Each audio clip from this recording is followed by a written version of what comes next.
नमो बुद्धाय, जय भीम. तथागत भगवान बुद्ध, बोधिसत्व डॉक्टर बाबासाहेब आंबेडकर या महामानवांना वंदन करतो. भारतीय बौद्ध महासभा नांदुरा तालुक्याच्या वतीने भव्य बौद्धाचार्य सामने शिबिराचं आयोजन माळेगाव गोंड या ठिकाणी करण्यात आलं होतं. त्याचा समारोप करण्यात आला. त्यावेळी समारोपीय कार्यक्रमाचे अध्यक्ष आयुष्यमान संजय सपकाळ गुरुजी, भारतीय बौद्ध महासभा तालुका अध्यक्ष तथा केंद्रीय शिक्षक हे होते. तर बौद्धाचार्य शिबिरामध्ये पूज्य भंते सोरानंदजी यांनी संघाला प्रवज्ञा दिली व तसेच 10 दिवस केंद्रीय शिक्षक म्हणून वरिष्ठ केंद्रीय शिक्षक आदरणीय ज्ञानोबा कांबळे गुरुजी हे लाभले होते. त्यानंतर समारोपीय कार्यक्रमामध्ये प्रमुख उपस्थिती म्हणून रवींद्र गवे गुरुजी, संस्कार सचिव महाराष्ट्र राज्य, तसेच भीमराव तायडे केंद्रीय शिक्षक तथा राज्य संघटक महाराष्ट्र राज्य, के शिवकार गुरुजी जिल्हा अध्यक्ष भारतीय बौद्ध महासभा बुलढाणा उत्तर, तसेच छायाताई बांगर जिल्हा अध्यक्ष भारतीय बौद्ध महासभा महिला आघाडी, धम्मापाल वाघ जिल्हा कोषाध्यक्ष, दिलीप मेढे संस्कार उपाध्यक्ष, यमो सरकटे जिल्हा संघटक, संगपाल अहिरे जिल्हा संघटक, गजानन इंगळे मलकापूर तालुका अध्यक्ष भारतीय बौद्ध महासभा, बौद्धाचार्य जगदीश हातेकर तालुका अध्यक्ष जळगाव जामोद, भास्कर जुंबळे तालुका उपाध्यक्ष संरक्षण विभाग जळगाव जामोद, नांदुरा तालुक्यातील सर्व पदाधिकारी भारतीय बौद्ध महासभा व तसेच अनिल धुंदाळे तालुका अध्यक्ष वंचित बहुजन आघाडी व सर्व तालुका पदाधिकारी प्रामुख्याने उपस्थित होते. समता सैनिक दलाचे खामगाव, मलकापूर, नांदुरा, मोताळा या तालुक्यातील सर्व समता सैनिक दलाचे अधिकारी हे प्रामुख्याने उपस्थित होते. हा कार्यक्रम यशस्वी करण्यासाठी माळेगाव गोंड येथील विशाखा महिला मंडळ, भीमशक्ती नवयुग मंडळ व तसेच भारतीय बौद्ध महासभा ग्रामशाखा माळेगाव गोंड आणि संपूर्ण तालुक्यातील पदाधिकारी व तसेच संपूर्ण गावातील धम्मोपासक उपासिका यांनी अथक असे परिश्रम घेतले. बघूया पुढील बातमी सविस्तरपणे. सत्यंपि बुद्धं शरणं गच्छामि, सत्यंपि धम्मं शरणं गच्छामि, सत्यंपि संघं शरणं गच्छामि. ती शरणागमन संपूर्णं प्राणातिपाता वेरमणि सिक्खापदं समादयामि. अदिन्ना दाना वेरमणि सिक्खापदं समादयामि. कामेश मिच्छाचारा वेरमणि सिक्खापदं समादयामि. मुसावादा वेरमणि सिक्खापदं समादयामि. सूरामेरय मज्जपमाद ठाणा वेरमणि सिक्खापदं समादयामि.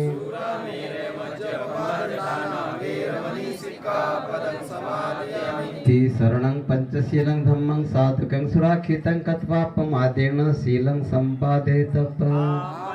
साधु साधु साधु. बुद्धं नमामि, धम्मं नमामि, संघं नमामि. अजून या सुद्धा ठिकाणी गोष्ट समजून घेणं अत्यंत गरजेचं आहे की आमचं हे आचरण धम्माला शोभणार असलं पाहिजे. आचाराविन विचार वाया व्यर्थ असे ते ज्ञान, बोध हा बुद्धाचा तू जाण. आम्हाला बुद्धाची शिकवण समजून घेणं अत्यंत गरजेचं आहे की जो बौद्ध धम्म तुम्हाला आम्हाला बाबासाहेब आंबेडकरांनी दिला, अनेक कष्ट या ठिकाणी त्यात अनेक धर्मपंथांचा अभ्यासाअंती डॉक्टर बाबासाहेब आंबेडकरांनी तुम्हाला बौद्ध धम्माचं या ठिकाणी पाषाण बौद्ध धम्म या ठिकाणी दिलेलं आहे.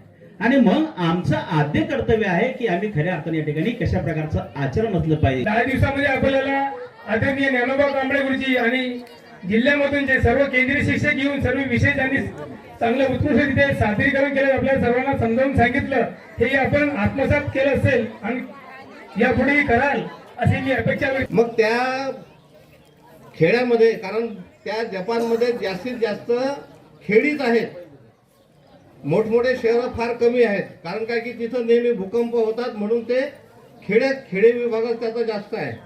आणि मग ते खेडं जरी असलं तरी मोकळं अशा प्रकारचं खेडं असते. आणि त्या खेड्यामध्ये एक मोठं ग्राउंड, जसं आता इथं ग्राउंड आहे की नाही आणि आपण सारे बसलेलो आहोत, तशा प्रकारचं त्या खेड्याच्या मध्यभागी एक ग्राउंड, आणि त्या ग्राउंडमध्ये मध्यभागी एक बुद्धाची मूर्ती. त्या बुद्धाच्या मूर्तीचं त्या खेडेगावातील लोक मनोभावानं त्यांची श्रद्धापूर्वक पूजा पिढ्यानं पिढ्या करत आलेले असतात, पिढ्यानं पिढ्या. आणि ते पिढ्यानं पिढ्या ते मूर्तीची पूजा तर करतातच, परंतु ती मूर्ती काय असते, ती मूर्ती असते मोठी भली मोठी मातीची मूर्ती. मग एक वर्ष काय होते की त्या वर्षी खूप मोठ्या जोराचा पाऊस येते, वादळ येते, वारा येते, विजा कडकडतात, आणि अशा प्रकारचं वातावरण, जोरजोरानं झंझावात, अशा प्रकारचं मुसळधार पावसाच्या धारा सुरू होतात. आणि तो पाऊस थांबण्याचं काही नाव घेत नाही. आणि मग या लोकांना चिंता वाटते, अरे इतक्या मनोभावाचं, इतक्या श्रद्धापूर्वक आपण या तथागताच्या मूर्तीची पूजा करत असतो, ती मूर्ती आता एवढ्या मोठ्या मुसळधार पावसामध्ये ओली होईल आणि आपली ती मूर्ती मातीची असल्यामुळे ती गळून जाईल. त्याच्यामुळे तिचं संरक्षण करणं अत्यंत आवश्यक आहे. म्हणून मग ते सारे लोक भिडतात, खेड्यातले बाया, माणसं, पोरं सोरं बिलकुल सारे, आणि त्या मूर्तीभोवती गराडा घालतात, एकावर एक चढतात, सर्व ती मूर्ती झाकून घेतात, बिलकुल चिपकून अशा प्रकारचे की जेणेकरून या पावसाचं त्यांना काहीही कशाही प्रकारची इजा पोहोचू नये त्या मूर्तीला. आणि मग ते इतके तल्लीन होतात, मुसळधार पाऊस सुरू राहतो, 2-3 दिवस सतत पाऊस सुरू राहतो, आणि हे चिपकलेलंच. कारण आपण जर बाहेर पडलो तर मूर्ती ही नष्ट होऊन जाईल, आणि अशा प्रकारची त्यांची भावना. आणि म्हणून मग 2-3 दिवस तशा प्रकारचं ते बिलगून असतात, सर्व बिलकुल तन मन धनानं जे म्हणतो ना आपण, श्रद्धापूर्वक ते बिलगून असतात आणि त्या मूर्तीचं संरक्षण करत असतात. 3 दिवसानंतर पाऊस थांबतो, आणि पाऊस थांबल्याबरोबर मग यांनाही चेव येते. बाकीचे म्हणतात की आता पाऊस थांबला, आता या बाजूला, मग सर्व बाजूला होतात. आणि काय आश्चर्य, ते खाली सर्व येतात, आणि काय आश्चर्य, तर ती मूर्ती जी असते ती सोन्याची मूर्ती त्यांना दिसते.